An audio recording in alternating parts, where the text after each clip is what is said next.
Pangupaya untuk nincapang pesaing majang SDM rau mangkin, nenten wantah kapidab-dabin saking pendidikan formal Kemanten. Nanging kewentenan sertifikat kompetensi ketureksain dahat kebuatan. Kuentenan sertifikat kompetensi dahat kabuatan ring era revolusi industri 4.0 miwah ring pungkur wekas.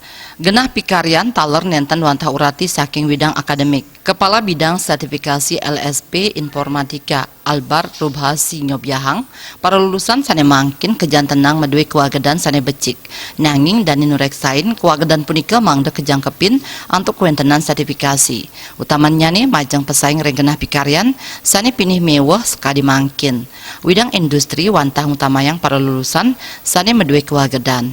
Parindikan punika mangde kaurati oleh perguruan tinggi mangde ngicenin sertifikat majang para lulusan sane medue kewagedan ring widang ipun.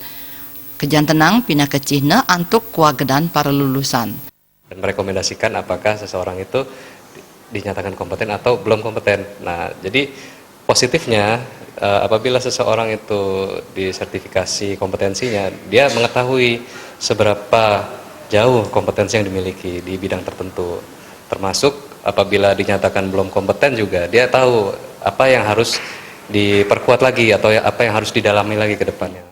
Manut Dani pungkuran ritat kala ngurus lah pikarian nenten malih nakenang indik sekolah lulusan nanging utamayang kewagedan saking para lulusan melarapan nyuk serang sertifikat kompetensi. Komang Yuda, Bali TV.